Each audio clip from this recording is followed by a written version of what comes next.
വിഷു സദ്യക്കും വേണ്ടതെല്ലാം വാങ്ങിയിട്ടുണ്ട്. വിഷു ദിവസം ഇവിടെ ഒന്നിനും ഒരു കുറവുണ്ടാവരുത്.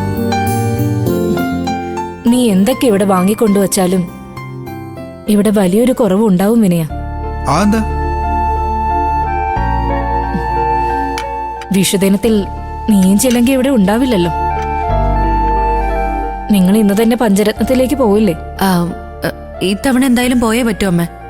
സിംഗപ്പൂരിൽ നിന്ന് മുത്തശ്ശിയും പാർവതി കുഞ്ഞമ്മയും വരുന്നുണ്ട്. അവരുടെ കൂടെ സാന്നിധ്യത്തില് അച്ഛൻ മഞ്ചാടിയുടെ ചില കാര്യങ്ങള് തീരുമാനിക്കാൻ പോവുക. മഞ്ചാടിയുടെ കല്യാണക്കാരിയായിരിക്കും. അറിയില്ല അങ്കിളെ, അച്ഛനത് സസ്പെൻസായി വെച്ചിരിക്കുക. അന്നത്തെ ദിവസം എല്ലാ മക്കളും മരുമക്കളും അവിടെ ഉണ്ടാവണമെന്ന് അച്ഛന്റെ ആഗ്രഹം.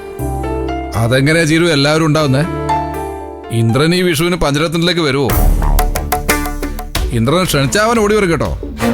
ഒരു ദിവസം എന്നെ കണ്ടപ്പോ അനുപമയായിട്ട് വീണ്ടും അടുക്കാൻ താല്പര്യമുള്ള പോലെ അവൻ സംസാരിച്ചത്. ആ, മിക്ക ആണുങ്ങളും അങ്ങനെയാണല്ലോ. സ്വന്തം കുറ്റവും കുറവും മറച്ചു വെക്കാൻ ഭാര്യ അടിച്ച് പുറത്താക്കും. ഒടുവിൽ അവൾ ഇല്ലാതെ ജീവിക്കാൻ പറ്റില്ലെന്ന് തോന്നിയ വാലുവാട്ടി പുറകെ ചെല്ലും. ചില പെണ്ണുങ്ങള് ഗതികേട് കൊണ്ട് വീണ്ടും ചേർന്ന് പോവാൻ നോക്കും. പക്ഷെ അനുചേച്ചി അതിന് തയ്യാറാവുന്ന തോന്നുന്നില്ല. അതുകൊണ്ട് തന്നെ പഞ്ചരത്നത്തിൽ ഇന്ദ്രൻ എന്ന മരുമകനെ ആരും പ്രതീക്ഷിക്കുന്നുമില്ല. ഞാൻ ചോദിച്ചതേ ഉള്ളൂ. നീ പോയി വേഗം റെഡിയാവാൻ നോക്കും. നമുക്ക് പോകുന്ന വഴി തുണിക്കടയിൽ കയറി മക്കൾക്ക് വിഷുക്കോടി എടുത്തിട്ട് വേണം പോവാൻ. മാഷിന് കോടി വാങ്ങി കൊടുക്കണം വിനയ. അത് അമ്മ പ്രത്യേകിച്ച് പറയണോ?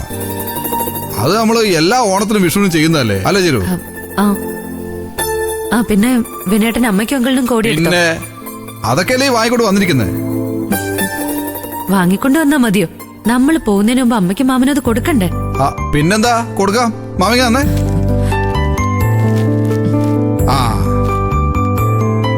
ഇത് അമ്മയ്ക്ക്, പിന്നെ മാമന്